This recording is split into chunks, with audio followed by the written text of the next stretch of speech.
The Game of Thrones Season 6 trailer is finally out, and combined with a bunch of promo stills and hints from the books, we can predict a lot of the big events of the upcoming season. So let's have a look. The trailer starts at the wall, with the body of Jon Snow, who is stabbed to death by his fellow Night's Watchman at the end of the last season and book. It looks like there's a conflict over Jon's corpse. Davos uses Jon's sword to fight some Night's Watchmen, and we see some Watchmen trying to break through a locked door. We also see the Red Witch Melisandre lurking around and talking to Davos.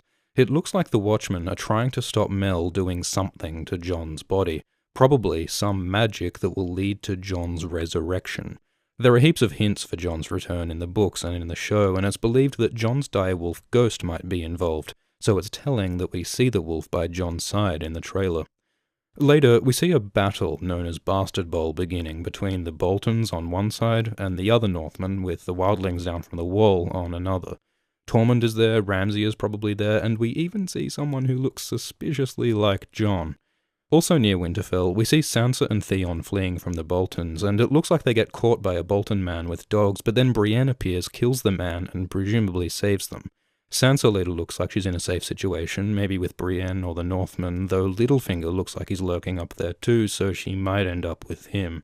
Point is, Sansa, Theon, Brienne, and Littlefinger may also get caught up in this massive conflict in the north. There'll certainly be deaths, maybe Tormund, hopefully Ramsay, though it looks like he's got at least 20 good men there, so he's probably unstoppable. Anyway, in Braavos, we see that Arya is still blind, and she spends some time begging as Blind Beth. She's still at the House of Black and White, though she seems to have a falling out with her magical assassin friends, the Faceless Men. One of them, the waif, hits her, and we later see Arya leaping off a rooftop, maybe running away from the waif. This might indicate that Arya leaves the Faceless Men, maybe returning to Westeros, where she has some unfinished business. Further east, the city of Meereen is left in the hands of a dwarf, an ex-slave, and 2 eunuchs, which sounds like the start of some terrible joke. There's a shot of an explosion at the Great Pyramid, which maybe could be caused by the Sons of the Harpy, who continue to resist Dany's rule. We also see Tyrion in some dark underground location, which could be the pyramid basement, where 2 of Dany's dragons are locked up. Maybe this is how the dragons get released. While Tyrion and co try to keep things under control in Meereen, Daario and Jorah head off to look for Dany, who was last seen flying out of the city on the back of Drogon.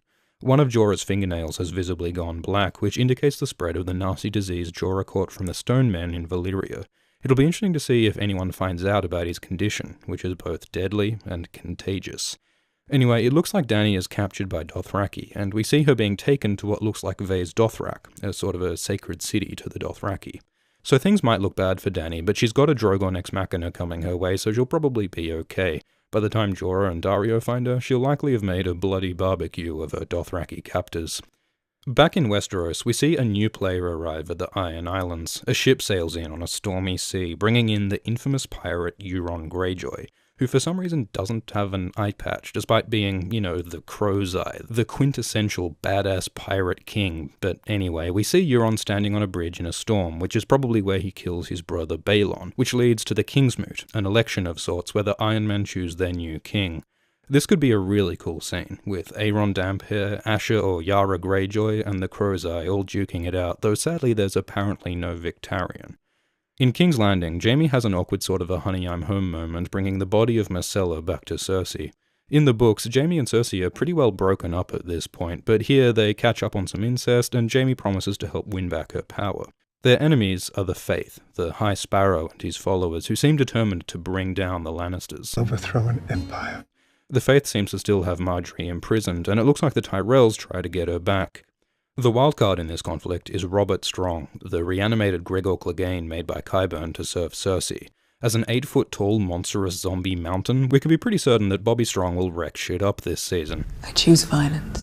But if rumours prove true, the silent giant might be stopped by his brother the Hound, returned from the grave. At the end of the trailer, we see Bran standing in the snow, turning around and seeing the Night King, the apparent leader of the White Walkers. This isn't actually happening for realsies, it's a sort of a vision. Remember, Bran is hanging out with this creepy old tree man called the Three-Eyed Crow, aka Brynden Rivers, aka Bloodraven, who's recently been recast, and who's teaching him to use the magic of the Old Gods, which involves seeing through the eyes of weirwood trees all across long distances, and even back in time. Bran uses this magic to have visions of the present and the past, and so this thing with the White Walkers looks like it's one of those. What's really exciting though are these shots of what looks to be the fight at the Tower of Joy, an event that book readers have been obsessing over for literally 20 years, ever since the first book came out. This is something that happened towards the end of Robert's Rebellion, an epic fight with a young Eddard Stark and 6 of his men against 3 famous Kingsguard knights, including the legendary Arthur Dane. But more important than the fight itself is its aftermath, where Eddard makes a promise to his dying sister Lyanna, which is believed to relate to the birth of Jon Snow. This scene could lead to the reveal of one of the biggest, oldest secrets in Game of Thrones, the true parentage of Jon Snow. So that's the trailer. You got the resurrection of Jon Snow, Bastard Bowl, Arya going rogue, and conflict in Meereen. You got your Dothraki barbecue, your Kingsmoot, possibly Clegane Bowl, and finally, after all these years, the Tower of Joy.